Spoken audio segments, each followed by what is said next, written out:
Bismillahirrahmanirrahim. Assalamualaikum warahmatullahi wabarakatuh. Alhamdulillah, puji syukur marilah sama-sama kita ucapkan kehadiran Allah Subhanahu wa Ta'ala yang telah melimpahkan rahmat dan karunia-Nya kepada kita semua, sehingga kita masih bisa melaksanakan proses pembelajaran meskipun secara daring atau online. Selawat beserta salam tak lupa pula kita kirimkan kepada arwah junjungan kita, yaitunya Nabi Muhammad SAW, dengan mengucapkan Allahumma sholli ala Muhammad wa ala ali Muhammad.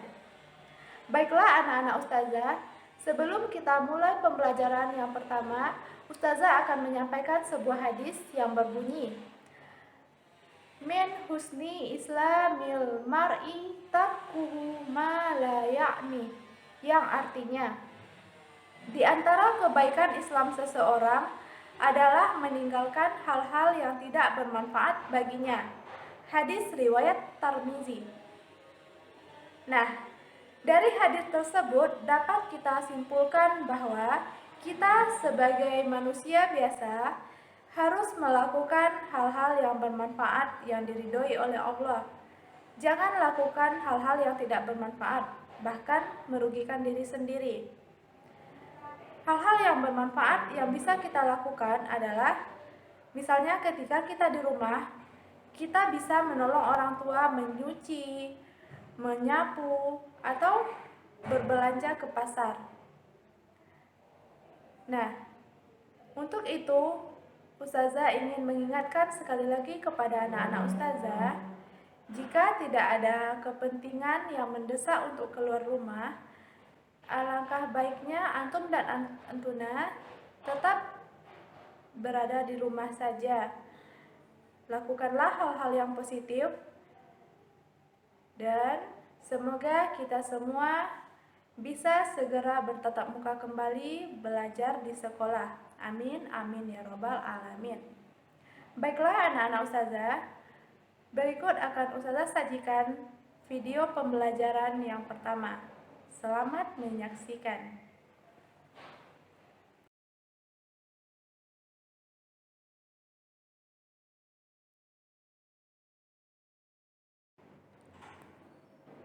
Pengertian teks deskripsi. Teks deskripsi adalah sebuah paragraf yang menjabarkan secara jelas tentang peristiwa, objek, ataupun tempat yang dalam bacaan tersebut menjadi topik pembaca, yang mana gagasan utamanya dikembangkan dan dilukiskan secara jelas.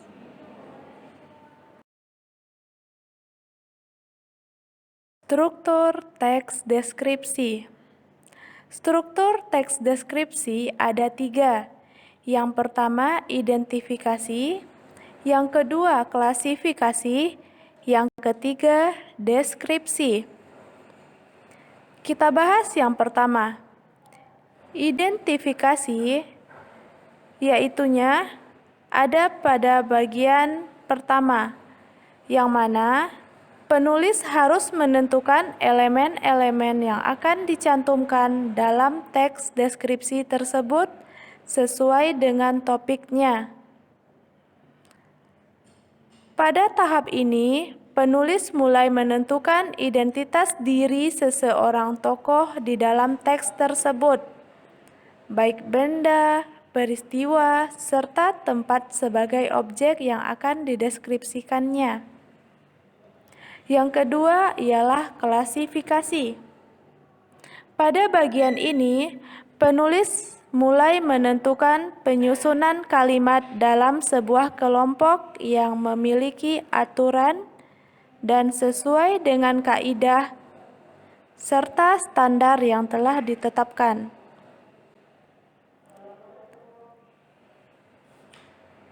Yang ketiga ialah deskripsi.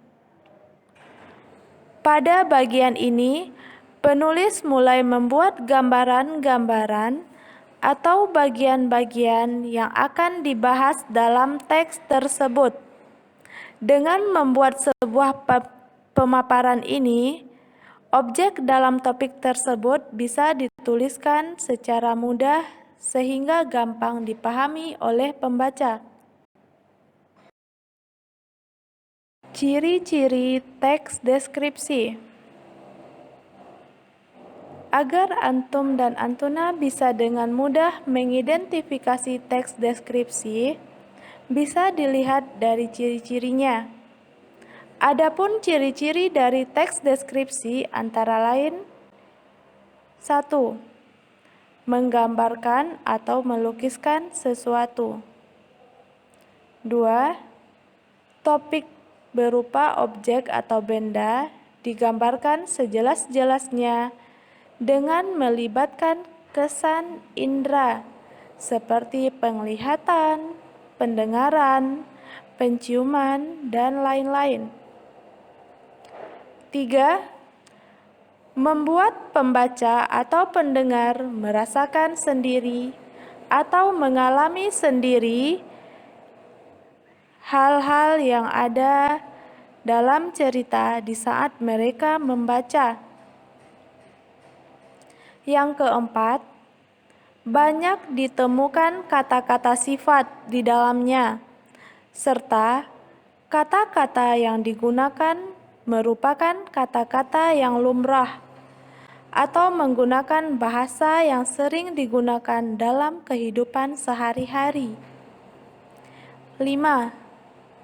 Menggunakan frasa yang mengandung kata benda. Contohnya, seperti beliau adalah seorang kepala negara yang rendah hati.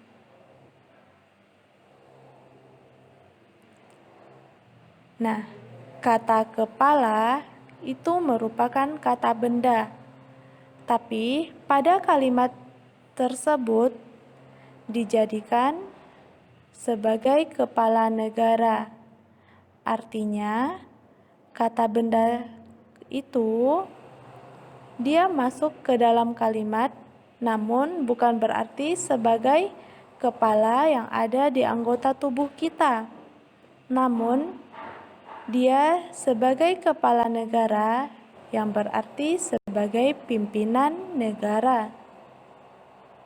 Yang keenam, mengandung kata keterangan yang bertujuan untuk memberikan informasi tambahan mengenai suatu objek.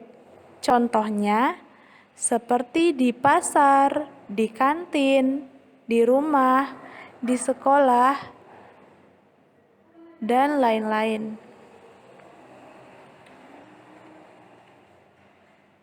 Yang ketujuh, menggunakan beberapa bahasa kiasan, seperti perumpamaan atau metafora. 8. Dalam penjelasannya, memaparkan sifat objek atau ciri-ciri fisik tertentu, seperti bentuk, ukuran, warna, dan kepribadian secara jelas dan terperinci.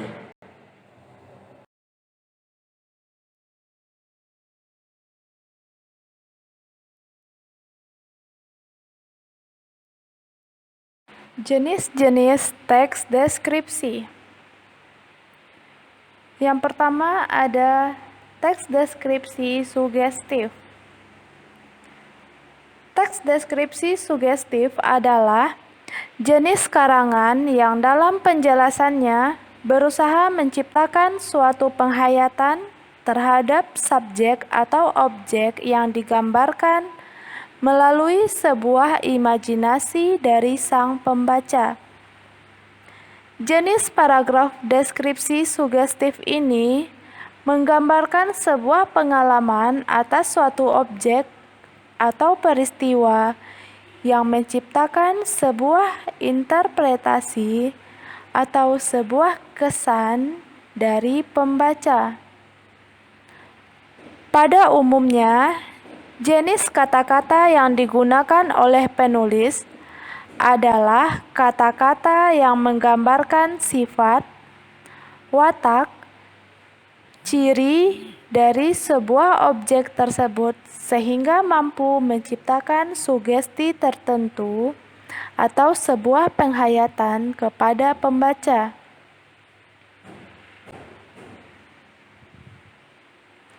Yang kedua, teks deskripsi ekspositoris. Jenis teks deskripsi ekspositoris adalah jenis teks deskripsi yang ditulis dengan tujuan untuk membuat pembaca mengenali bila bertemu, melihat, atau berhadapan dengan sebuah objek. Pada jenis paragraf ini, penulis juga menjelaskan unsur-unsur yang melekat dalam sebuah objek yang memiliki tujuan untuk menambah wawasan si pembaca.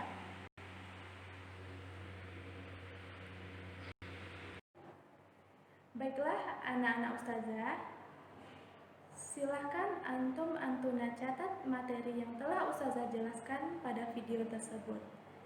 Jika ada pertanyaan, bisa hubungi ustazah melalui wali kelas, dan untuk tugasnya akan ustazah berikan pekan depan melalui Google Form. Antuna cukup mengisi Google Form-nya, tidak perlu lagi repot-repot menulis di buku latihan dan mengantarkannya sekolah.